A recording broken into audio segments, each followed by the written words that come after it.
जितने आस्था चैनल पर कथा सुन रहे हो, जितने फेसबुक और हर हर महादेव, श्री शिवाय नमस्तुभ्यम। मित्रों, आज की कथा में पूज्य गुरुदेव ने बेहद ही चमत्कारी उपाय बताया है। गन्ने का रस का उपाय, आम के पत्तों का विशेष उपाय, जिसको करने से आपके शारीरिक रोग तो दूर होंगे ही होंगे, साथ ही साथ आपके ऊपर धन की बारिश भी होगी। यदि आपका व्यापार है तो आपके व्यापार में तरक्की होगी, उन्नति होगी, साथ साथ आपके जीवन में धन की कमी नहीं रहेगी। आइए इस उपाय को सुनते हैं और करके देखते हैं। हर हर महादेव, श्री शिवा नमस्ते। पर सुन रहे हो, बहुत सावधानी से सुनना। सूखे आम के पत्ते जमीन पर गिर जाए। कैसे पत्ते? जब पतझड़ का मौसम आता है तो आम के जो पत्ते नीचे जमीन पर झड़ते हैं, 21 पत्ते इकट्ठे कर कर उसको आग लगाकर जलाकर भस्म तैयार कर लीजिए। और जिस पुरुष नारी को चर्म रोग हो जाए, चर्म रोग, कहीं खुजली चल रही हो, कहीं दाने पड़ गए हो, कहीं चमड़ी सफेद लाल काली पीली जैसी पड़ गई हो, कहीं दाग हो रहे हो, चर्म रोग, कहीं खुजाल चल रही हो, तो शिव महापुराण की कथा का ये संवाद याद रखिए। लिंगपुर आम के पल्लव को जो वर दिया गया, तो आम के 21 पत्ते इकट्ठे कर उसको आग लगाकर उसकी भस्म तैयार कर शंकर भगवान के शिवलिंग पर शाम के समय प्रदोष काल में चढ़ा दीजिए वो भस्म। और उस भस्म को उठाकर लेकर आ जाओ, डब्बी में भर लो और गाय का घर उसमें डाल लीजिए और उस स्थान पर लगाना चालू कर दीजिए। 3 दिन में दांत खाद खुजली जो भी होगी मिटना प्रारंभ हो जाएगी। उसमें इतनी प्रबलता आ जाती है। शंकर को जो भस्म चढ़ी है, आम के पत्ते की भस्म का भी हमारा शास्त्र वर्णन करता है। उस भस्म को छान कर पीस कर उसका कोई दुकान आप डाल रहे हो, नया व्यापार चालू कर रहे हो और लग रहा है कि चलेगा कि ना चलेगा। पहले भी मैंने 2-4 दुकान डालकर देख ली, नहीं चली। अब नया डाल रहा हूँ, कर्जा कर डाल रहा हूँ, पैसे लाकर डाल रहा हूँ, चलेगा नहीं चलेगा। तो उसके लिए सबसे पहला काम करो, कम से कम दुकान खोलने के 7 दिन पहले आम के पत्ते की बंदरवाल बांधो।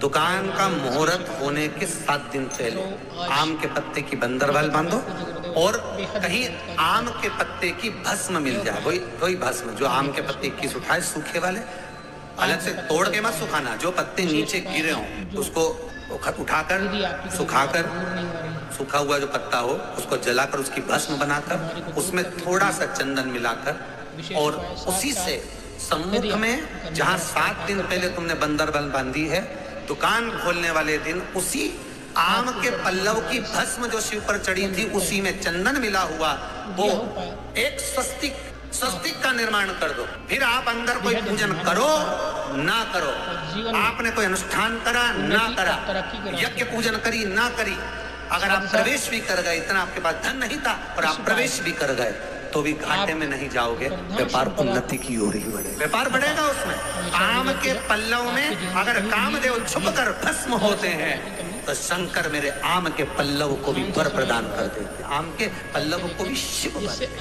शनिवार के दिन जो पीपल के वृक्ष में सरसों के तेल का दीप लगाता है उसको शनि कभी परेशान नहीं करता। एक बात हमेशा ध्यान रखिएगा, मान लो अगर कोई भारी रोग ऐसा शनि महाराज के कारण हो गया हो, अच्छे काम करते करते उल्टे हो रहे हैं, होते हैं किसी किसी के साथ में, विपरीत परिस्थितियां आ जाती है।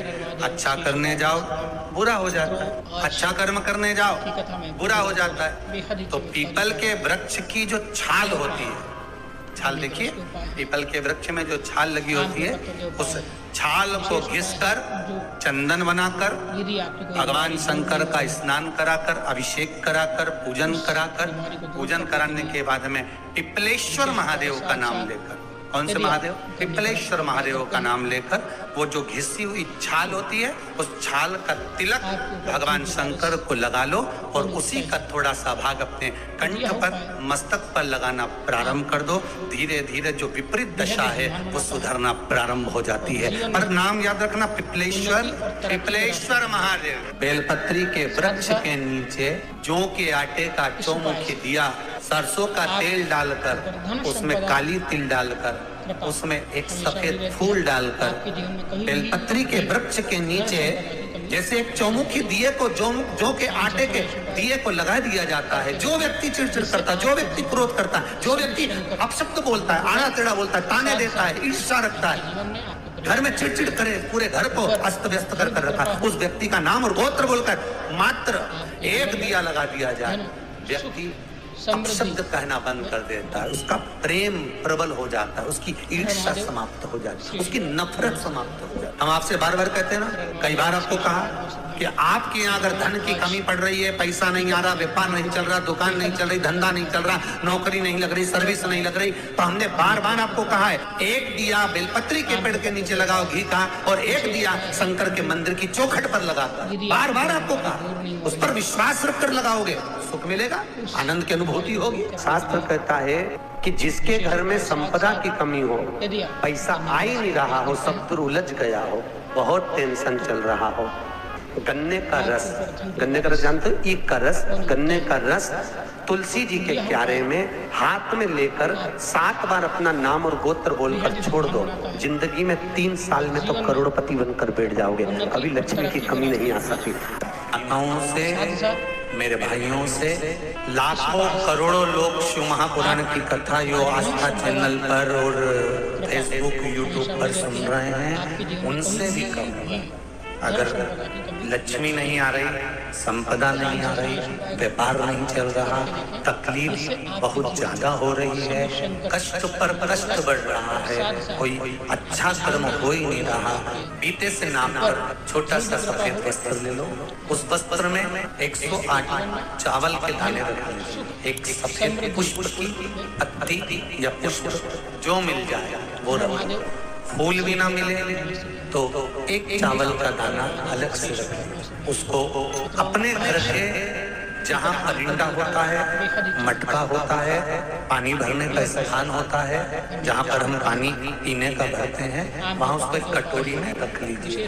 3 दिन पे कोई सी भी तिथि, चाहे आप दूज, तीज, चतुर्थी ले लो, चाहे पंचमी, छठ, सप्तमी ले लो, चाहे अष्टमी, नवमी, दशमी ले लो, उसको रख दीजिए 3 दिन। चौथे दिन घी का दिया लेकर, वो पोटली लेकर, कुछ भेंट लेकर, जो आपकी मर्जी पड़े, दान के भाव से घी का दिया शिव जी के मंदिर में लगा दीजिए, और जो पोटली और जो भेंट है वो किसी भी ब्राह्मण जन को, गुरुजन को, किसी को भी प्रदान कर दीजिए। अगर ब्राह्मण जन, गुरुजन नहीं ले तो कोई इसका मोल न समझता हो, कोई सौभाग्यवती माताएं, कोई बहन बेटियां हो, उनको भी आप दे सकते। ये लक्ष्मी की वृद्धि करने का, संपदा, रोग, आनंद, सुख प्रदान। इस रोग के लिए तो नहीं कर सकते, पर संपदा के लिए सबसे प्रबल। कोई अगर आपका धन खाकर चले गया है, पैसा नहीं दे रहा, बस आप शिव मंदिर में जब दिया लगाएंगे और इसको वापस शिव मंदिर से पोटली को लेकर आएंगे, चाहे तो मंदिर में कोई ब्राह्मण देवता हो, पंडित जी हो, उनको भी दे सकते हैं, या किसी को भी दे, उस समय पर आपका दीप लगाते समय, दिया लगाते समय स्मरण होना चाहिए कि मेरा पैसा इतना गया हुआ है, बाबा ये रकम डूब गई है, ये पैसा चले गया है, ये प्राप्त होना चाहिए, मेरा व्यापार बढ़ना चाहिए। 4 पत्ती का जब बेलपत्र मिलता है तो 4 पत्ती के बेलपत्र को शंकर जी पे चढ़ाकर 1 लोटा पानी नहीं चढ़ाया जाता।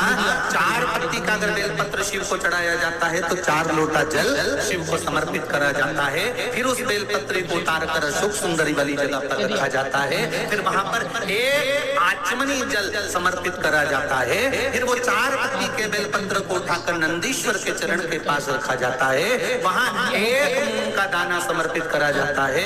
फिर उस बेलपत्री को लाकर घर में बरकत के रूप में रखा जाता है। तब वो लक्ष्मी बढ़ाना प्रारंभ करता है। कोई ऐसे ही क्रम नहीं हो जाता कि मिल गया हो तो रख दिया, उसका क्रम अलग अलग है। 5 पत्ती का बेलपत्र, ऊपर जो जलाधारी टंगी होती है उस जलाधारी का स्पर्श कराया जाता है, शिवलिंग पर चढ़ाया जाता है। मात्र 1 लोटा जल 5 पत्ती के बेलपत्र पर चढ़ता है और 5 पत्ती का बेलपत्र दरवाजे पर खड़े होकर भगवान शंकर के गण भृंगी का स्मरण कर श्रृंगी का स्मरण कर उसको लाकर बरकत में रखा जाता है। 5 पत्ती। 6 पत्ती का बेलपत्र मिलता है तो उसको नंदी पर पहले समर्पित कर फिर शिव के द्वार पर शंकर भगवान पर समर्पित किया जाता है।